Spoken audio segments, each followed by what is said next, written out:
Dans le cadre de la donation Vollard au musée Landiax en 1947,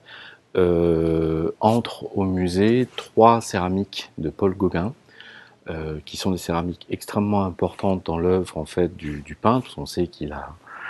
on connaît Gauguin peintre, tout le monde a en tête certains peut-être de ses paysages tahitiens. Et Gauguin est un peintre extrêmement important en fait dans les années 1880, puisque c'est un peintre qui va s'essayer à faire de la peinture, à faire de la céramique, à faire de l'estampe, bref, finalement à faire ce que font aujourd'hui encore beaucoup des artistes qui sont un peu des touches à tout. Et dans les années 1880, il fait des essais de céramique. En fait, il s'exprime avec la céramique. Et donc, c'est des céramiques dont 3 exemplaires en fait sont arrivés ici au musée Landiers. La pièce majeure, la pièce principale, est ce masque de sauvage qui est en céramique cuite avec des couleurs qui ont été posées dessus, que Gauguin a gardé quasiment jusqu'à la fin de sa vie à Tahiti. Qu'il avait voulu diffuser en forme de masque en bronze, et on connaît au musée d'Orsay une version en bronze de ce masque-là.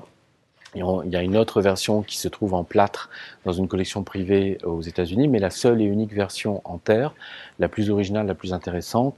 ce masque se trouve au musée Landias, et c'est ce masque qui est un peu inquiétant, où il a utilisé la terre, on l'appelle masque sauvage, certains disent que c'est peut-être aussi un peu un autoportrait, mais en tout cas c'est quelque chose qu'il a gardé avec lui vraiment vraiment toute sa vie pour pouvoir, euh, comme quoi c'était quelque chose auquel il était vraiment attaché profondément. Ce masque a une valeur inestimable d'abord parce qu'il est unique, il n'existe qu'en un seul exemplaire. Il a été fabriqué des mains de Paul Gauguin, et surtout les céramiques de Gauguin en général sont extrêmement rares et très collectionnées en fait par les musées, mais aussi par les collectionneurs privés. Il y a très très peu d'exemplaires de céramique, et surtout ces céramiques-là, c'est vraiment quelque chose d'important aussi dans l'histoire de l'art, parce que c'est la naissance de ce qu'on appelle un peu le primitivisme, c'est-à-dire cette recherche par les artistes européens d'autres sources d'inspiration que la tradition européenne proprement dite, qui est héritée de l'héritage gréco-romain, du classicisme, etc., de la Renaissance, etc. Et Gauguin est l'un des premiers, justement, et après ça va être le cas de Pablo Picasso, ça va être le cas d'autres artistes, à aller puiser dans autre chose, dans d'autres sources, pour inventer finalement une nouvelle esthétique, inventer une nouvelle forme d'art. Et ce masque est une des étapes,